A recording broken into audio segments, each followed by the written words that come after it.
everybody, and welcome back to Lindsey's Little Library. So I'm here today to talk to you about all the books I read in August, and I read 8 of them. It started out rocky, not gonna lie. So beginning of August, I had the thing that I'm not gonna say, you know, the thing that like everybody has to get in. So I was down and out for probably a solid week.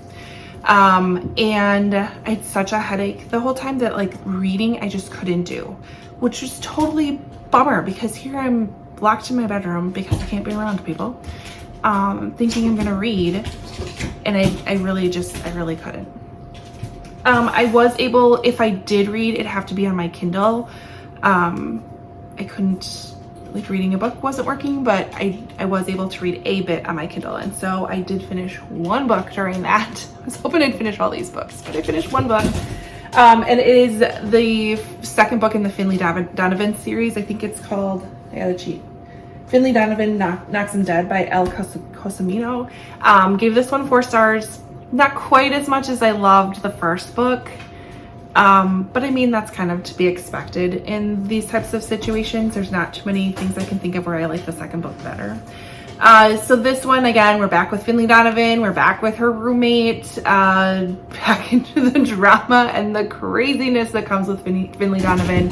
The first book kind of focuses on how she became this assassin unintentionally, and it just follows along with that story. Again, I really did enjoy it. It was a good one.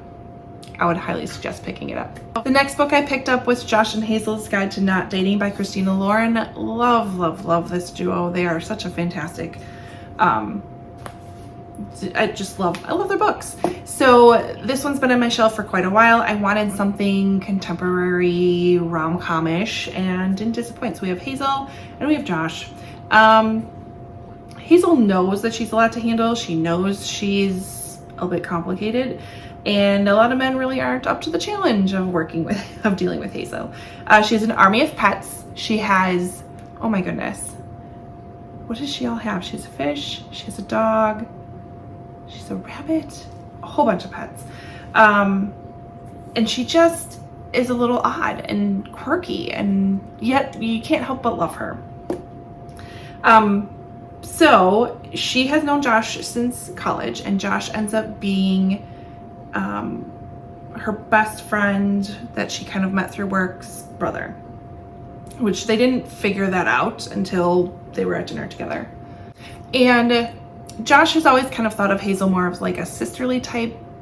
Like I said, they have this little bit of a past, more of a friendship.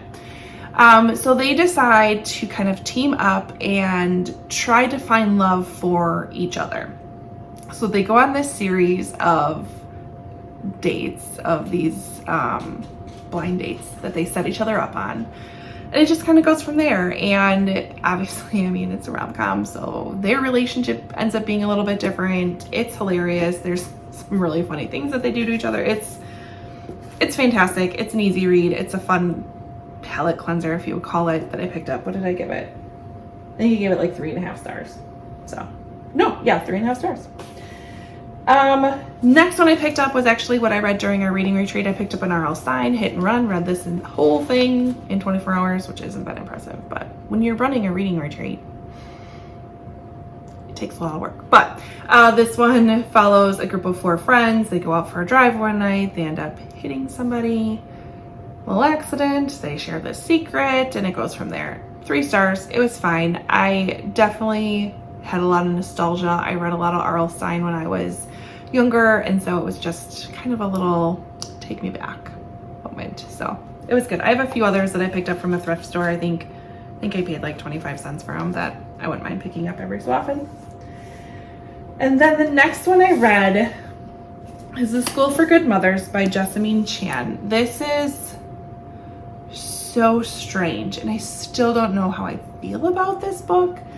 So we have our main character, Frida. She is struggling with being divorced from her husband, being a single mom on her own, trying to figure out her career and provide for her daughter, yet be a really great mom with her daughter. And her daughter is just, she's not at a great, it's a hard situation that she's in. Like her daughter's going through something where she's just really cranky and kind of colicky and just, it's tough. And so we're in this world that feels like it's not that far, like near future-ish, where the government is very hands-on with the children. So they are very watchful and very aware of potential things, or how do I even describe this? So basically, Frida ends up leaving her daughter at home. This isn't a spoiler, this happens right away. Leaves her daughter home alone for a little bit of a time, and her daughter isn't that old, like 2 maybe, not even 2. But she was safe in an area that she couldn't get in trouble. Frida was just gonna run out for a little bit, and a neighbor called and complained. And so then the social services kind of gets involved, and it is determined that Frida needs to be educated, maybe reformed. So she ends up losing custody of her child and has to go to this school for a year. And it's tough because part of me is like, why would you ever leave your child? But yet the punishment for that is so severe. And yet the goal is to make it so that there's no trauma caused to the child, but taking the mother away, isn't that causing trauma? It's just so conflicting, and I need somebody to talk to, because I like the book, because I like books that make me think this way. So that probably doesn't make any sense at all. Just take a look at the book. I don't even know. What did I give it? 3.5 stars. I don't even know. I don't know what to think. But yeah, good. All right, then I read The Simple Wild. I read 3 books fairly quickly at the end of the month because we went on our road trip, which I'm sure you saw the vlog.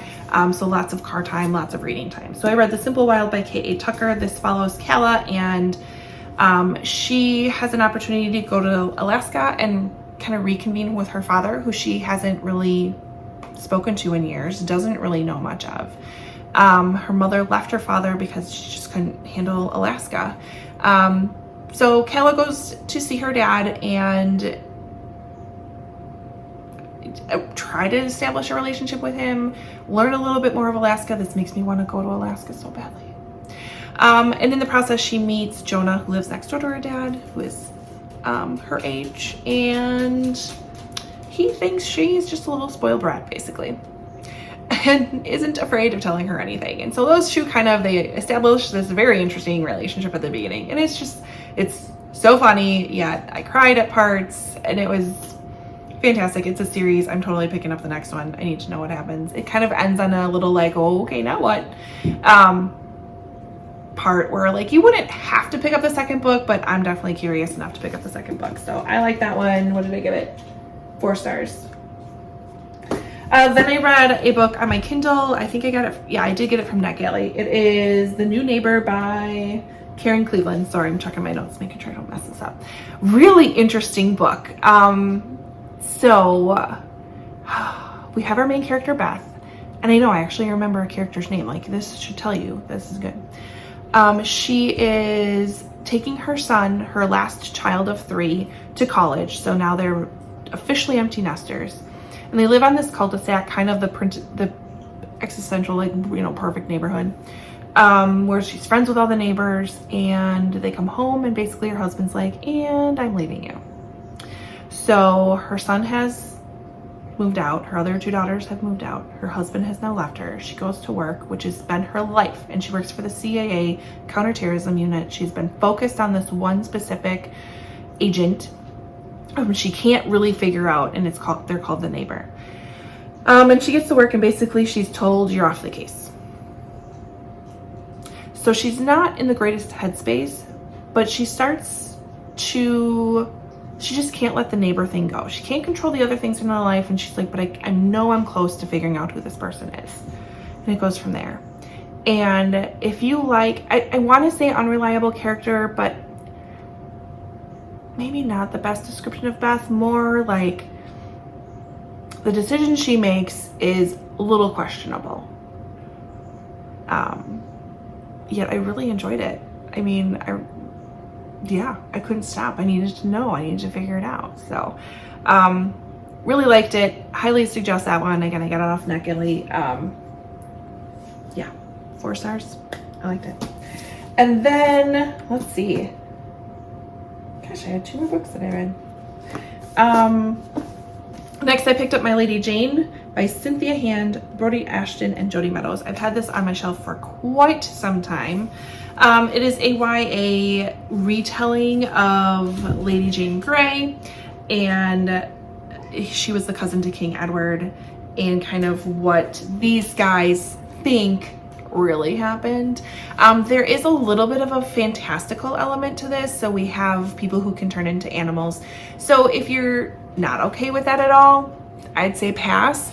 I'm starting to learn that I like a little bit of fantasy in my books, not necessarily high fantasy, because I enjoyed that like added complication to this story. But I liked it. I liked the characters. I just enjoyed it. It was another one of those. This was for my book club, so I'll be interested to see what other people think. I think I gave it 3.5 stars. It was fine. And then I ended up listening to another book on NetGalley. It is called After We Were Stolen by Brooke Bafis. This follows a story of a brother and sister who grew up in a cult and didn't realize they were growing up in a cult until an incident occurs that forces them to leave and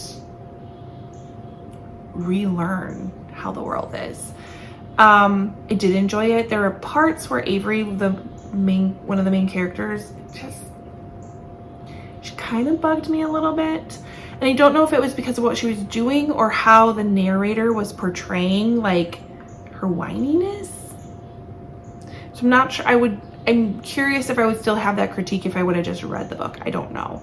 But overall, 4 stars. It was a fantastic book. It was crazy. And now I'm like totally digging books about cults. I blame Amanda. So that one was good as well. So it was a really decent reading month. I'm going to take it, especially since it started out pretty slow. Books I'm picking up in September, it's Series September, so I already made a video about that if you want to check it out. Otherwise, we'll see what else I pick up. I don't know. I'm getting ready for spooky season, I'll tell you that. So it's going to be great. But comment below, let me know what books you've picked up in August that you enjoyed. Otherwise, like and subscribe, and I'll see you next time. Bye.